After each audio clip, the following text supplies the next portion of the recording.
Қайырлы күн достар, сіздермен бірге Сұлушаш. Бүгін сіздермен қысқыға черри қызанақтарын тұздайтын боламыз. Видеоны міндетті түрде соңына дейін қарап, каналға тіркелуді, лайк басып, комментарий жазуды ұмытпаңыздар. Қызанақтарымызды 1 литрлік банкіге тұздайтын боламыз. Ең алдымен банкаларымызды жақсылап жуып, стерилизовать етіп аламыз. Банкаларымыз дайын болғаннан кейін ас көгімізді салып, өз қалауыңыз бойынша көбірек қоссаңыз да болады. Ең бастысы дәмі шықса болды. Кейін жуылған қызанақтарымызды банкіге салып бастаймыз. Қызанақтарымыз жарылмаған болуы керек, себебі үстіне ыстық су құйғанда қызанақтарымыздың шырыны бөлініп кетуі мүмкін. Банкымызды жартылай толтырғаннан кейін үстіне қалауыңыз бойынша тәтті бұрышты салсаңыз болады. Мен 2 тілімін ғана салдым. Әрине бұны өз қалауыңыз бойынша салмай қойсаңыз да болады. Кейін банкымызды қызанақтарымызбен толтырамыз. Үстіне міндетті түрде қайнап тұрған ыстық суымызды құямыз.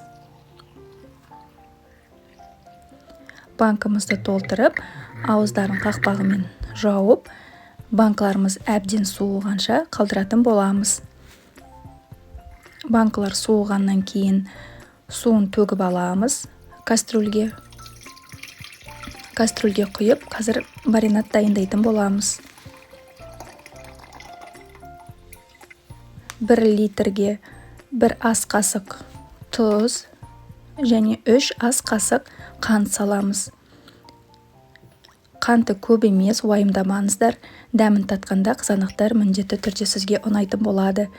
Және 1 шай қасық уксус құямыз. Кейін үстіне лавр жапырақтарын саламыз. Қалауыңыз бойынша қалампыр қоссаңыз болады. Және түйіршіктелген қара бұрыштарды қосамыз.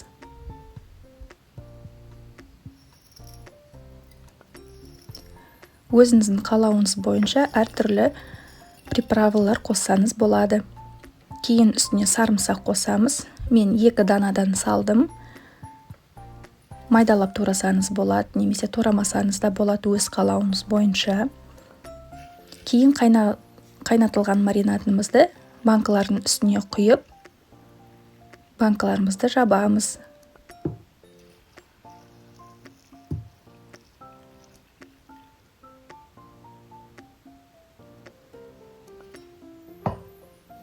Банкалардың аузын жақсылап жабамыз. Ішіне ауа кіріп кетпеу керек. Және банкаларымызды төңкеріп, үстін жылы етіп жауып, әбден суығанша осылай төңкеріп қоямыз. Бұл маринадтарды 2-3 күннен кейін жей беруге болады. Егер осы рецепт бойынша банкаларды тұздаған болсаңыздар, мені белгілеуді ұмытпаңыздар және достарыңызбен бөлісіп қойыңыз. Ас болсын!